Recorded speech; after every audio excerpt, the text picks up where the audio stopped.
ഏറെ സങ്കടകരമായ വാർത്തയാണ് ഈ തമിഴ്നാട് വാൽപ്പാറയിൽ നിന്ന് വരുന്നത്. നമുക്ക് തന്നെ ദയനീയാവസ്ഥ തോന്നും. കാരണം ഒരു 6 മാസത്തിനിടയ്ക്ക് 4 കുട്ടികളാണ് ഇതിനോടകം തന്നെ ഈ പുലി കടിച്ചുകൊണ്ടുപോയി കൊലപ്പെടുത്തിയത്. ഇപ്പോൾ ഒരു 5ാമതൊരു കുട്ടിയുടെ കൂടി ജീവൻ നഷ്ടപ്പെടുന്നു എന്നുള്ളതാണ് ഏറെ വേദനിപ്പിക്കുന്ന കാര്യം. ഇന്ന് വൈകുന്നേരം ഈ വീട്ടുമുറ്റത്തിരുന്ന് കളിക്കുകയായിരുന്നു ഈ സൈബുൾ എന്ന് പറയുന്ന 4 വയസ്സുകാരൻ. അതിനുശേഷം ഈ കുട്ടിയെ കാണാതാകുന്നു. പിന്നീട് വലിയ തിരച്ചിലാണ് ഈ മേഖലയിൽ ഈ പ്രദേശവാസികളായിട്ടുള്ള ആളുകളെല്ലാം ചേർന്ന് നടത്തിയത്. ഈ ആയിപ്പാടി എസ്റ്റേറ്റിലെ ജെഇ ബംഗ്ലാവ് എന്ന് പറയുന്ന പ്രദേശത്താണ് ഇവർ താമസിച്ചിരുന്നത്.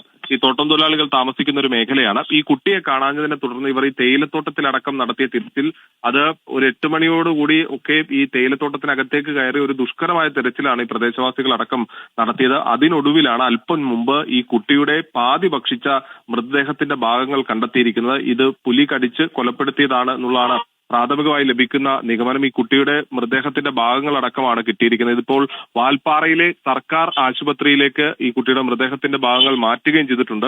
ഞാൻ നേരത്തെ സൂചിപ്പിച്ചതുപോലെ തന്നെ മാസങ്ങളുടെ ഇടവേളകളിൽ ഇതിനോടകം തന്നെ നിരവധി കുട്ടികളുടെ ജീവൻ ഈ പുലിയുടെ ആക്രമണത്തിൽ തന്നെ നഷ്ടമായി എന്നുള്ളതാണ് ഏറെ വേദനിപ്പിക്കുന്ന കാര്യം. എന്തായാലും വലിയ പ്രതിഷേധം നാട്ടുകാരെ സംബന്ധിച്ചുണ്ട്. കാരണം ഈ തോട്ടം തൊഴിലാളികൾ താമസിക്കുന്ന മേഖലയിൽ കൃത്യമായ ഫെൻസിംഗ് അടക്കം ഇല്ലാത്തതാണ് തുടർച്ചയായി ഈ കുട്ടികളെ പുലി കടിച്ചുകൊണ്ടുപോകുന്ന അടക്കമുള്ള സംഭവങ്ങൾ ആവർത്തിക്കാൻ ഇടയാക്കുന്നത് എന്നുള്ളതാണ് അവർ ചൂണ്ടിക്കാണിക്കുന്നത്.